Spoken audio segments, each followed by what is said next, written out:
This episode of Flowtricks is sponsored by FanDuel. Now, FanDuel is a fantasy sports website, and we are giving away a $190 nunchuck in a couple weeks. To find out more information about how you can win this, click on the description in the link below. I am going over 5 tips that will help you out when you are finally moving from spinner to performer. Now, distance is going to affect the kind of moves that you're going to want to do in front of someone. For instance, if I am this close, my chest is way up here, if I'm really close to the audience, intricate small moves are going to have more of an effect. By way of comparison, if we did the same moves from far away, it would not have the same effect. So intricate movements are really good when you're close up to an audience. It can capture all the small nuances that you couldn't capture from far away. Now, if you are far away and you're doing big, wide motions that really capture the audience, it's almost like you're on a loudspeaker and you're calling out to them. This is kind of my recommendation for if a crowd is far away. Performance is like a training session. Don't see it like it's the end all. Don't think your performance is, because I've trained so hard, now I'm going to showcase it and there's nothing to learn. It's now time to show people. Not at all. Performing is another type of learning. It ups everything. Your adrenaline's going to be a little bit higher. People are going to be watching you. There's going to be a little bit more stress. You're not going to be able to do edits. You're not going to be able to do cuts like you can in front of a camera. Every mistake will show as well as every success. This makes it all that more exciting when you can pull it off. So make mistakes a part of your training session, because in the very beginning you are going to make a lot of mistakes. But here's the thing, when you're performing, it's best to stay in your comfort zone. It's not good to go ahead and go past what you're comfortable doing, not in a performance setting, because if you're in character, it'd be just like an actor. If you're a character, or if you're an actor and you're acting out a part, it's only when you break your character that you're going to dispel people from the illusion that you're creating.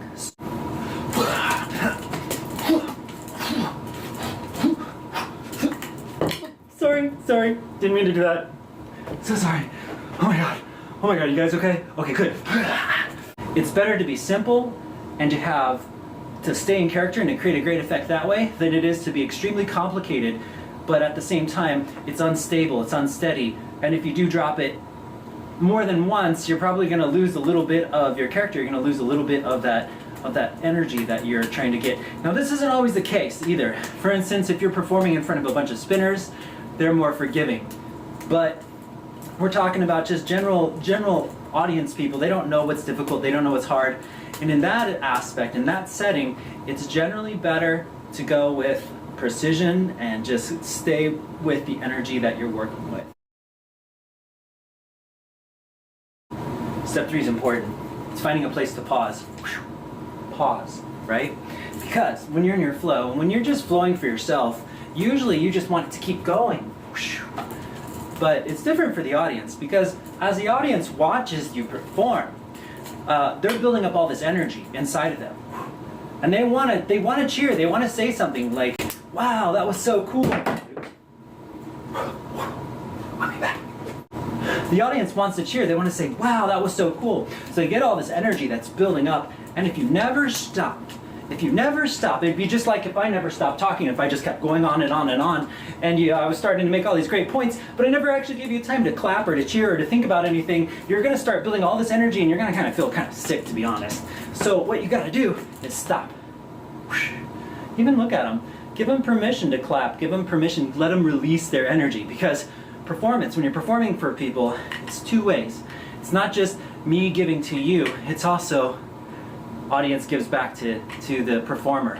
And in that way, if you can feed it back and forth, it becomes this communication where you're creating all this energy and you're giving it to them, and then they're releasing it and sharing it back with you. This is what creates like this amazing harmony that can happen between the performer. If you don't ever give them a chance to clap or to stop, and usually this is why I say stop or slow down, just rah, we're going crazy, rah, you know, and stop. Now, they may not know what to do, but then you just give them a little glance or whatever, even a nod or whatever you want, and all of a sudden it gives them permission to clap and to applause, and you are building up that energy, and if you don't give them a chance to release it, they're just going to feel a little nervous. after it's done, there's gonna be like this uneasiness that they wanted to release. You've all been there when you've been in a crowd and you've wanted to clap, but no one else is clapping, and the guy never gave you permission to clap, so you feel like this build-up, and you're like, oh, I want to clap so bad, but I don't know how. That's what you create if you don't stop or acknowledge them.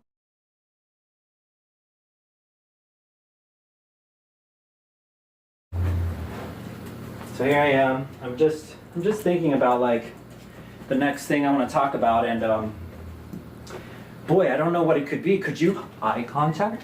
I don't know what it could be. Could you? I mean, this is perfectly good, right? Like if I was teaching a class, I didn't really look at the camera, I didn't really look at you guys, I didn't address you guys. I'm sure that this invites you into my energy, helps you to understand more if I don't look at you, right? I'm being sarcastic. Eye contact. Your chest and your eyes are like a spotlight, right? And again, we're talking about releasing energy because in a performance setting, it is important that you give them this release and also that you let them in. Otherwise, they may feel like they're peeping into something that is just for you. And this is what I mean. If I'm not looking at you, well, I'm not looking at you, and I'm just kind of keeping to myself like this, you can feel it. You can feel that all your eyes, like all these people are watching, and I'm just like ping, and I'm just like bouncing it off me because I'm not letting you in, right? It's body motion. Just kind of like if you meet a friend and they're like this, you're not going to want to hug them. But if they're like, hey, you know, you're going to want to hug them. And a lot of that has to do with body language. So as you're spinning, if you are not addressing them, if you're not looking at them, if your chest doesn't at least open up and point to them at one point, or if your arms don't open up, like you're going to be closed off to their energy and they're going to be closed off to yours. They may never get that connection, and it makes total sense if you think about it. It's the same thing like public speaking or anything like that. If the public speaker was never looking, just like, hey guys, I have something really important to say, but you know, please hear my words. It's just like, what? No, I'm gonna look at you, I'm gonna tell you so you can feel it. Whatever I say is gonna burn through your soul just by me saying it. And that's gonna happen through body language. It's gonna come through my eye contact, it's gonna come through the way my chest, like a spotlight will beam through and sear through your body and burn it. Yeah, because that's the kind of class that I'm teaching. Oh.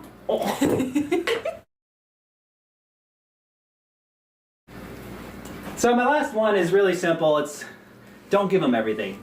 So it's like, oh my god, you have never seen me do this. I'm gonna do hyper style, and I'm gonna do digit rolls, and hey look, I can also use a step. Oh my god, this is so cool. I'm gonna put all this in 2 minutes, but I can also do a sword and a staff too. Wow, my god, slashing. Oh, I can do martial arts too. Wow, ooh, shoot. That's just convoluted. It'd be like if you if you watched a movie and there's action, there's romance, there's horror, there's suspense. It was full of comedy. It was very satirical. It was sad. It really pulled at your heartstrings, but at the same time, man, those explosions were amazing. I love it when they were just boom, and then you pulled the gun out, started shooting everyone, and got all sad because he shot his grandma. You don't want to do that.